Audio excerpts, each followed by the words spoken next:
घर लौट करके जाने का कोई मन नहीं, अब उस गांव में नहीं रहूँगा जिस गांव में मेरे पुत्र को आटा घोल करके पिला करके उसको दुग्ध पीने का, जहां के लोग इतने निष्ठुर हों कि छोटे से बालक की भावनाओं का इस प्रकार तिरस्कार करने वाले हों, उस गांव में लौट करके जाना नहीं। जाऊं तो कहाँ जाऊं, मन में विचार करते हुए, चिंतन करते हुए आगे बढ़े और अचानक स्मरण आया कि कुछ माता कृपी ने कह दिया होगा। जब व्यक्ति पर संकट आता है, भाई बंधु कोई आसपास साथ नहीं खड़े होते, तो श्रीमती परामर्श देती है, भाई जैसा भी है चलो मायके चले। मेरे पिताजी, मेरे भैया कुछ ना कुछ रास्ता निकालेंगे, कोई ना कोई तो दिन बदलेंगे। जब तक कोई परिवर्तन नहीं आता तब तक भैया के यहाँ चलते हैं, कृपाचार्य के यहाँ चलते हैं। और कृपाचार्य जी महाराज उस समय बड़ी प्रतिष्ठा प्राप्त थे, हस्तिनापुर के कुल गुरु थे, कुल पुरोहित थे, कुलाचार्य थे। अभी मरते क्या ना करते, कभी स्वप्न में नहीं सोचा था कि राजा के अंश का सेवन करके जीविका चलाऊंगा, पर अंततः अपने पुत्र को दुखी देख करके और अपनी भार्या के आग्रह को स्वीकार करके द्रोणाचार्य जी महाराज हस्तिनापुर में कृपाचार्य के पास आ गए, गोपनीय रूप से छिप करके रहने लगे। पर विद्या का प्रकाश छिपता नहीं है।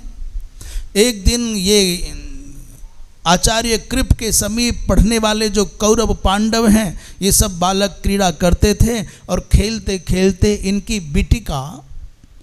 बीटिका माने ये माने कि बीटा माने गिल्ली डंडा खेलते होंगे, वो कुएं में गिर गई। अब उस गिल्ली को निकालने के लिए बड़ा प्रयत्न किया पर गिल्ली निकल ना पाई, वो बीटा ना निकली। उसी समय द्रोणाचार्य जी महाराज ने अपनी अंगूठी भी इसमें जान करके डाल दी कुआं में, और सीख कोई अस्त्र बना करके महाराज बहुत छोटा सा तीर कमान बनाई, धनुष जैसा बनाया, और एक सीख में अस्त्र की भावना की और वो गिल्ली भी निकाल ली और अंगूठी भी निकाल ली।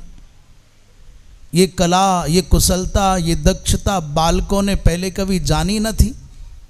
भला कुएं में पड़ी हुई बीटा को, उस गिल्ली को निकालने के लिए कोई व्यक्ति सीख का आश्रय लेकर के और सफल हो जाए, ऐसा मुष्टि ऋषि का नाम मया स्त्रेणाभिमंत्रिता, ऐसा मुष्टि ऋषि का नाम मया स्त्रेणाभिमंत्रिता। और इतना ही नहीं, उस सीख में सीख निकाल करके, आसानी से निकाल करके बाहर बीटा दे दी। अब तो बालकों ने द्रोणाचार्य को चारों ओर से घेर करके बड़े सम्मान की दृष्टि से देखने लग गए। भगवान आप कौन हैं, आपका परिचय क्या है, आपको ऐसी अद्भुत विद्या प्राप्त कहाँ से हुई, क्या ये विद्या हमको नहीं मिल सकती। उसमें से कुछ बालक दौड़े दौड़े बाबा भीष्म के पास में गए, बाबा एक कोई विलक्षण विद्वान आए हैं, उन्होंने ऐसा अद्भुत कर्म किया है।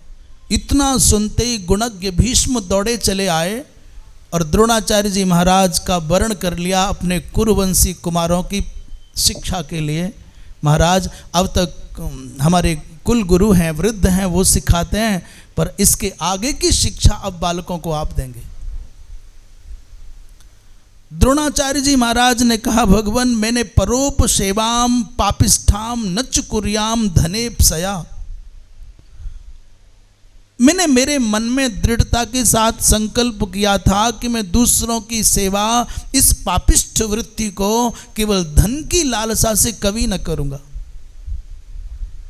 परंतु मेरे साथ जो दुर्घटना घटी है, मेरे मित्र ने मेरा जो अपमान किया है, मैंने मेरे पुत्र को दूध के बिना रोते हुए विलकते हुए देखा है, और दुग्ध की लालसा में मैंने मेरे पुत्र को आटा घोल करके पी करके नाचते हुए देखा है। उस दुरावस्था ने, उस पीड़ा ने मुझको अंदर से तोड़ दिया है महाराज। बाबा भीष्म ने कहा, आचार्य तुम्हारी विद्या का यहाँ सम्मान होगा, आपको धन चाहिए, सम्मान चाहिए, भवन चाहिए, भूमि चाहिए, गौ चाहिए, सेवक चाहिए, आने जाने के लिए वाहन माने रथ चाहिए, अलंकार चाहिए, वो सब मिलेगा। भुंक्ष भोगान भृशम प्रीतः पूज्यमानः कुरुक्षय। कुरुक्षय माने कुरुणांग गृहे। 6 शब्द का अर्थ घर भी होता है, भवने।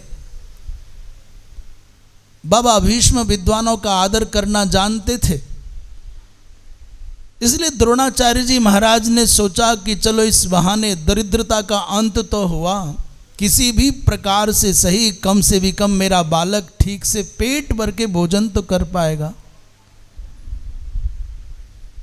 ब्राह्मण विपत्ति में फंस करके भले ही व्यापार कर ले, खेती कर ले, परंतु कभी भी नीच सेवन नहीं करना चाहिए। न स्ववृत्त्या कदाचन। और स्ववृत्ति क्या है बोले? नीच सेवनम। निकृष्ट व्यक्ति के यहाँ रह करके अपने धर्म को बाधित करके यदि धन कमाने की लालसा में जिए तो ब्राह्मण तो मर जाए तो भला है।